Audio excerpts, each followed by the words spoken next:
네, 시청자 여러분 안녕하십니까. 포항 MBC 뉴스데스크입니다. 포항 시민의 식수원인 형산강이 수온에 심하게 오염된 것으로 드러나면서 포항철강공단의 환경관리에도 비상이 걸렸습니다.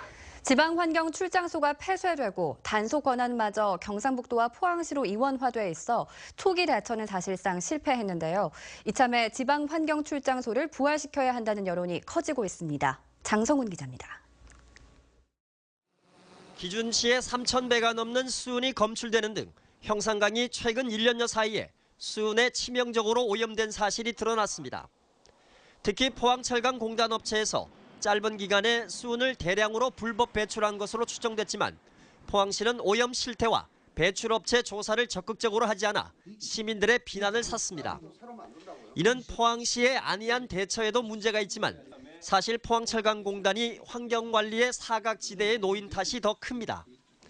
지난 2009년 정부의 국가기구 축소 방침에 따라 전문직 공무원 6, 7명이 상주하던 대구지방환경청 포항출장소가 폐쇄되고 주요 단속 권한이 멀리 경상북도로 이관되면서 환경부나 지자체 누구도 직접적인 책임을 지지 않게 된 겁니다.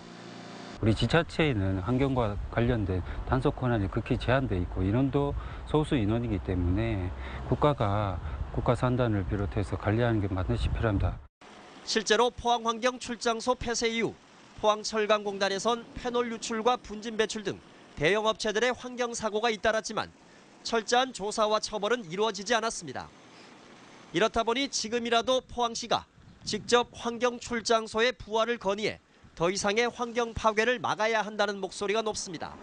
환경사고의 위험도가 가장 높은 국가 산단을 끼고 있는 우리 포항시는 환경관리를 적극하기 위해서는 지방환경출장소의 설립을 위해 포항시가 적극적으로 건의하고 반드시 부활시켜 나가야 합니다. 대구지방환경청은 지난 2009년 국가산업단지가 있는 포항과 구미의 환경출장소를 폐쇄한 뒤 불산 누출 등 대형 환경사고 때마다 초동 대처가 늦어 피해를 키우면서도 출장소 부활은 외면하고 있습니다. 그러면서 지난 2011년 생태계 보전을 이유로 울진 왕피천에는 대구 경북 유일의 환경출장소를 설치 운영하고 있어 환경 단속에 민감한 기업체들을 배려한 행정이라는 논란이 일고 있습니다. MBC 뉴스 장성훈입니다. 경상북도는 오늘 지방세 고액 상습 체납자 1,240명의 명단을 홈페이지를 통해 공개했습니다. 공개 대상자는 1,000만 원이 넘는 지방세를 체납일로부터 1년 6개월이 지나도 내지 않은 개인과 법인으로 체납액은 382억 원입니다. 금액 기준 업종별로는 제조업과 건설 건축, 서비스업 순이었고 시군별로는 포항시가 89억 원으로 가장 많고 이어 구미, 경산 순이었습니다. 경상북도와 시군은 은닉재산을 추적하고 금융재산 압류나 부동산 공매 등의 방법으로 체납세를 적립키로 했습니다. 대구 분부 세관에 따르면 지난달 대구 경북 지역 수출은 40억 달러로 한 해 전 같은 기간보다 4% 줄어든 것으로 나타났습니다. 대구는 일반 기계류와 철강 제품의 수출이 부진했고 경북은 스마트폰 리콜 등의 영향으로 통신기기가 큰 폭으로 감소했기 때문으로 분석됐습니다. 지난달 대구 경북 지역 수입은 13억 5천만 달러로 한 해 전 같은 기간보다 2.6% 늘었는데 기계 및 정밀기계, 철강제 등의 수요가 증가했기 때문으로 분석됐습니다. 포항과 경주 경계 하천에서 천연기념물인 수달이 발견됐습니다. 포항 시민의 젖줄인 형산강에서도 수달이 서식하는 것으로 확인돼 강과 하천 정비에 신중한 접근이 요구됩니다. 보도에 김철승 기자입니다. 포항시와 경주시의 경계이자 형산강 지류인 기계천, 상수원 보호구역이기도 한 이곳에 수달이 신나게 물질하며 먹이 사냥에 나선 모습이 카메라에 포착됐습니다. 풍덩풍덩 소리가 나길래 그 우측을 쳐다보니까 그 강 중간 부분에서 수달같이 생겨서 검은 물체가 오락내리락 하길래 직감적으로 수달이구나. 형산강에서도 수달 흔적이 많습니다. 특히 강 중간에 있는 일종의 작은 섬 같은 곳에는 수달의 발자국 등이 여럿 발견됩니다. 흔적도 많이 봤거든요. 그 발자국하고 그 노는 모습도 한번 보고 지금 섬 안에 지금 많이 있습니다. 그 발자국이. 포항에서는 지난 2005년 태풍 나비가 지나간 뒤 구룡포 계곡에서 새끼 수달 4마리가 발견됐고 그 다음 해 포항제철소에서도 탈진한 수달이 발견되는 등 수달이 심심찮게 목격되고 있습니다. 그러나 각종 개발 등에 밀려 서식지는 좁아지고 있습니다. 순수하게 이게 환경적인, 환경 생태적인 그런 자세한 그런 조사는 별도로는 하지 못했습니다. 이거는. 동식물의 식생을 확인하는 데는 긴 시간이 걸리는 만큼 미리 천년기념물과 멸종위기 동식물의 서식 지도를 만들어 각종 개발에 앞서 자연과 공존 방안을 적극 모색해야 할 것입니다. MBC 뉴스 김철승입니다. 올해 자연송이 출하량이 2010년 이후 가장 많았던 것으로 나타났습니다. 산림조합중앙회에 따르면 14일까지 조합 공판장을 통해 거래된 송이버섯은 248톤으로 같은 기간 295톤이 거래된 2010년 이후 가장 많았다고 밝혔습니다. 이는 불과 8.4톤이 거래된 작년보다는 30배가량 늘어난 양입니다. 지역별로는 영덕이 전체 거래량의 37%를 차지했고 울진과 청송이 그 뒤를 이었습니다. 청탁금지법, 이른바 김영란법이 시행된 지 보름이 넘었는데요. 공직사회는 물론 기업이나 대학 등에서도 접대 문화 등 사회 분위기가 바뀌고 있습니다. 임재국 기자가 보도합니다. 포항철강공단 인근의 한 식당입니다.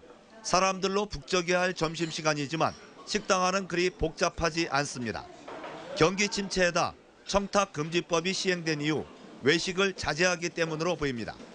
식당 운영 실정은 힘든 정말 실정이지만 손님들께서 저가의 메뉴를 많이 원하시는 것 같아서 지금 저렴한 가격으로 공급하는 메뉴를 중점적으로 준비하고 있습니다. 청탁금지법 시행 이후 공직사회는 변화의 바람이 불고 있습니다. 포항시의 경우 구내식당 이용이 다소 늘었고 각종 식사 자리에서도 각자 내기가 서서히 자리 잡아가고 있습니다. 김영란법 이전에는 밥을 먹거나 술을 마시는 자리에서 윗분들이 많이 계산을 하셨는데요. 법 시행 이후에는 직원들이 스스로 알아서 더치페이를 하는 경우가 많아진 것 같고요. 포스코 등 지역 기업은 물론 포스텍과 한동대 등 지역 대학에서도 담당관을 두고 지속적으로 관련법 교육 등에 들어갔습니다. 포항시는 법 시행 이후 각종 행사 등에 대한 문의가 이어지고 있으며 아직까지 위반 사례는 없지만 전 직원을 대상으로 연말까지 마인드 교육에 나서기로 했습니다. 9월 28일 시행된 이후에 현재까지는 신고된 사례가 없고 차분한 분위기 속에서 공직자들 내부적으로 업무 추진에 위반 사례가 발생하지 않도록 철저하게 업무 추진을 준비하고 있습니다. 김영란법이 시행된 지 2주가 지났습니다. 적용 과정에 다소 혼란은 있지만 공직사회는 물론 사회 전반적인 분위기가 다소 개선되고 있습니다. MBC 뉴스 임재욱입니다. 경상북도는 오늘 봉화에 들어선 국립백두대간 수목원에서 김관용 지사 주관으로 현장 간부회의를 열었습니다. 현장 회의에는 4급 이상 경북도청 간부와 시군 부단체장과 산림부서장, 산림조합장 등 100여 명이 참석해 조성 현황구와 운영 계획을 설명듣고 호랑이 숲구와 자생식물원, 종자, 저장소 등 주요 시설을 둘러봤습니다. 국립산림치유원은 앞으로 지역발전 계획과 연계해 시설을 확대 조성할 계획이며 경상북도는 국립백두대간 수목원, 내일 개원하는 국립산림치유원과 연계해 북부권을 백두대간 산림산업밸리로 조성할 계획입니다. 경상북도와 문화재청, 경주시는 오늘 경주 힐튼 호텔에서 문화재 도난과 효과적 환수 방안을 모색하기 위한 제6차 문화재 환수 전문가 국제회의를 열었습니다. 문화재를 빼앗긴 적이 있는 그리스와 터키 등 8개국 문화재 환수 전문가와 우리나라 관계자들은 토론 등을 거쳐 모레 문화재 환수의 이정표가 될 경주 선언문을 채택하기로 했습니다. 지난 2011년 우리나라 주도로 창설된 문화재 환수 전문가 국제회의는 제1회 서울회의를 시작으로 그리스와 중국, 터키 등 세계적인 유적 국가에서 열렸습니다. 한수원과 경주시는 오늘 한수원 남녀축구단 훈련센터 건립과 여자축구단 창단을 위한 업무 협약을 맺었습니다. 훈련센터는 경주 건천읍의 축구 연습장과 훈련시설 등 9,500여 제곱미터 규모로 오는 2019년 말까지 조성됩니다. 한수원은 2013년 1월 남자축구단 연고지를 경주로 이전한 데 이어 여자축구단도 경주를 연고지로 올해 내로 창단할 예정입니다. 아시아 태평양 이론분리센터는 아시아 태평양 물리학연합회와 협력 강화를 통해 해당 지역의 기초과학진흥과 국제 네트워크 구축에 힘을 모으기로 했습니다. 아태 지역 물리학계를 대표하는 두 기관은 공동학술대회 개최와 학술지 발간, 학술정보센터 운영 등의 활동을 통해 세계 기초과학 블록화에 대응키로 했습니다. 아시아 태평양 물리학연합회는 우리나라와 일본, 호주 등 아태 지역 16개 국가, 18개 물리학 관련 학회가 모인 단체로 미국 유럽 물리학회와 함께 세계 물리학회 3대 학술 단체입니다. 매달 일정 금액을 정기적으로 기부하는 돈의 소상공인이 늘어나는 가운데 지역별로 큰 차이를 보이고 있습니다. 경북 공동모금회에 따르면 매달 3만 원 이상을 기부하는 착한 가게가 지난 2007년 1호점을 시작으로 10년 만에 1,500개를 넘어섰습니다. 경북 동해안의 경우 울진이 174개로 가장 많고 경주 108개, 영덕 70개, 포항 56개, 울릉이 47개 순으로 나타났습니다. 경북의 자영업자 수가 지난 9월 기준 39만 8천여 명으로 1년 전보다 1만 명이 줄었는데도 착한 가게가 늘어나는 것은 농어촌 지역을 중심으로 어려울수록 이웃을 돕는 상부상조 문화가 살아있기 때문으로 분석됩니다.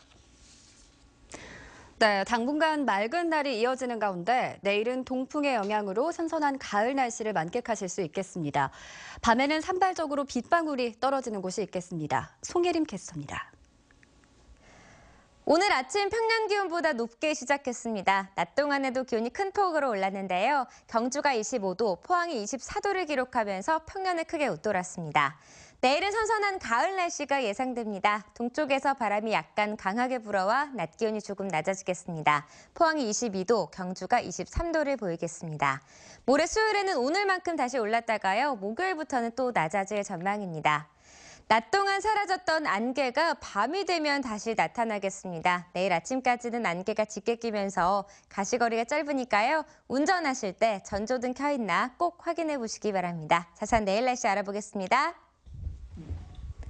내일은 경북 동해안 지역 구름만 많이 끼겠는데요. 밤이 되면 산발적으로 빗방울이 떨어지는 곳이 있겠습니다. 아침 기온 울진이 13도, 영덕 14도, 포항 15도, 경주 12도고요. 낮 최고 기온은 울진이 20도, 영덕과 포항 22도, 경주 23도입니다.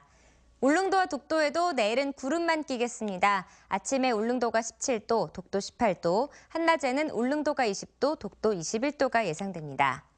내일 동해상에는 구름만 끼겠고요. 바다의 물결은 0.5에서 2m로 일겠습니다. 당분간 맑은 날이 이어지겠고 주 후반으로 가면 기온은 낮아지겠습니다. 날씨였습니다.